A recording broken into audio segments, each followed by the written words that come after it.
that note, I also gotta ask you, how, speaking of player haters, in the Bay Area, in the song "Player Hater," your name got mentioned. Well, that's a story, man.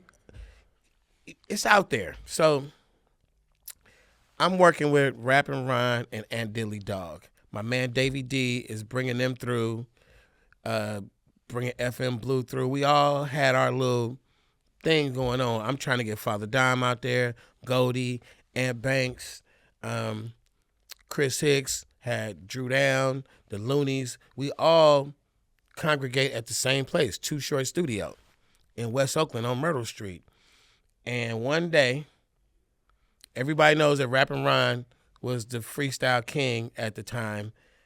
He was undefeated. Nobody could out freestyle Rappin' Ron. And nobody really could out rap Rappin' Ron. He was the best. He was like, he hadn't emerged yet, but those who knew was like, none of us can rap better than him. Damn sure can't freestyle better. So Chris Hicks, who I'm going to give him one good story. Chris was the one who yelled out that day. We were shooting the Born and Mac album cover. I was sitting up in the car with a chain on and just the same pose. And Chris was like, "It don't look right. It don't look right. Everybody take your jewelry off. Everybody put your jewelry on short." That's his style. So Chris always is yelling. If you know him, last time I seen him, he was talking loud. He comes to the studio. He got the Luniz with him.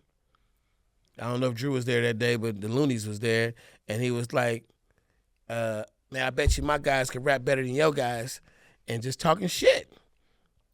And the story goes, we made the rap battle between Ant Diddley Dog and Rappin' Ron versus Yuck Mouth and Numbskull. And Nump. We made it biased because more people that was on my side was at my studio, and we was loud for our boy more than we was for them. But truth is, and Yuck will tell you, Ron is a savage, man. Yuck is a savage too on that freestyle and rap. Him and Nump, they really get down. But Rappin' Ron was he was just a different animal, bro. And the bet was 5 pizzas. Whoever lose got to buy 5 pizzas for everybody to share. And we made it, obvious that we was putting the votes on Rappin' Ron and Diddley Dog one. Chris had to buy 5 pizzas. Chris says that I was a big influence on them. They looked up to the big homie, and it was all like, we was all family. But on that day, it was like I scolded them or I let them down by embarrassing them in front of it was a lot of people there that day, probably 50 people, and it just hurt. And they was pissed. So the reason why they always tell the story about Chris got beat up at Summer Jam is because I was like never mad at the Luniz for making that song. I was mad at Chris that you would ever dare let them say that, then you would dare press that shit up and dare put that shit out and then even take that shit to the radio. It's all your fault. Because that used to be your folks, right? Because y'all was close at one point. It was at the same time. It was my folks at the time. Nothing had changed. Oh, okay. Like literally like. Oh, okay. People who ran with me day and night was cousins with Yuck and Nump. It was family. Like it was no way I could have got my guys like, let's go fuck them up. They're like, I'm not gonna fuck my little cousin up. Like, we're gonna handle this shit. And the only logic was Chris had to pay some kind of way. He had to pay for letting that shit slip through the cracks. I never wanted to fuck the Luniz up. I never wanted to do anything. All I wanted was for somebody, me and them together, somebody give us a platform to say, we ain't enemies. It ain't no feud. They had played on a little rumor that they were the reason why I moved to Atlanta. Right. Or that's why the town got rid of Short. Like, what? So saying that was going to get a lot of people in a lot of hot water. And we was trying to avoid that because it's a family fight. And Summer Jam was the biggest opportunity. And they didn't let me, I said, just put us on stage. And they didn't let that happen. And that's why Chris, got it that day because, he should have let it happen. And then as the shit was going to escalate a little bit and get out of hand, which, that same day at Summer Jam,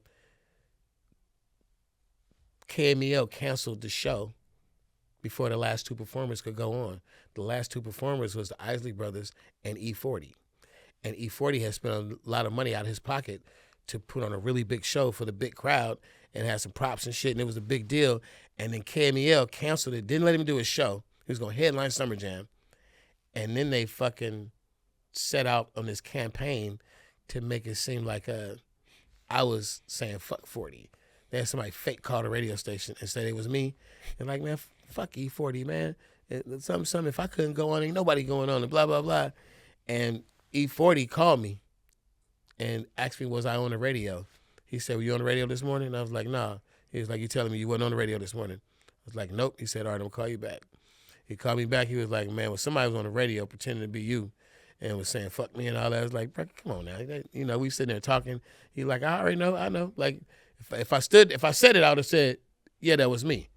But it wasn't me, so I'm like, it wasn't me. And we ended up making Rappers Ball because of that. KMEL thought that it was just the one chick who was the program director at the time. Her name was Michelle something. She thought that if she made the clique think that I did that E40 and his oversized cousins and brothers was just going to come pounce me and beat me up, and she was going to get rid of Too Short. And she didn't know that we had fucking personal relationships for years and years and years. So that shit didn't work. I don't know how a radio station is going to think they could ban underground artists. We really had a lot of our success had nothing to do with the commercial looks we would get with whatever radio spans. Our biggest hits were like fucking, it wasn't a fucking single. So we make Rappers Ball, blah, blah, blah, blah, blah. And Sway, I dropped Getting It. And on the album, Getting It, I'm talking about a lot of that shit. Surviving the game, that's why the town got rid of Short. I made a song called that. And I'm telling the fucking truth. And the shit is like unsettled with me. It's like unsettled. I'm like not letting it go. And then Sway stepped in. KMEL would not play any of my records. And whatever other station was popping in the Bay playing urban music at the time, they started playing Getting It every fucking hour on the hour. And KMEL wanted in on it. But they couldn't break the policy. So Sway, smart motherfucker that he is, finally listened to what I was saying. All I want is to get on the platform with the Luniz and tell the Bay, not the world. I just want to tell the Bay we are not fucking enemies. And we fucking family. And we got on Sway in the morning and we did that shit. And then me and the Luniz made a song called Funkin' Over Nothing right after that radio interview. And I was into that. And I was like, that's all you motherfuckers had to say the whole time. And you know, because had we turned on the heat because of the town got rid of Short, it would have been a whole nother story that wouldn't be cute. I'd be the fucking bad guy. You know what I mean? That's a crazy ass chain of events, bro. We are about to launch the exclusive History of the Bay Patreon. You're going to get the first access to all podcast episodes. As soon as they get recorded and edited, they're going to the Patreon first. You're going to get weekly bonus content. I'm talking about behind the scenes and special features on Bay Area history. You can suggest guests, suggest topics, and get a guaranteed response. And there's even a feature where you get access to the studio calendar. You see which guests are scheduled and you can submit questions in advance. There's a feature where you can get a shout out in every podcast episode because I want it to be known who's really supporting, who's really helping this platform grow. There's gonna be meetups in the Bay Area every 3 months for just the patrons. We're gonna come together in a dope environment, chop it up, kick it. There's discounts on merch, discounts on tickets, a whole lot more. So make sure you head over to our Patreon. The link is in the description, and I'll see y'all over there. Recognize where you got the game. We got our own style, got our own slang. Northern California is a West Coast thing. This is the history of the Bay. Recognize where you got the game. We got our own style, got our own slang. Northern California is a West Coast thing. This is the history of the Bay.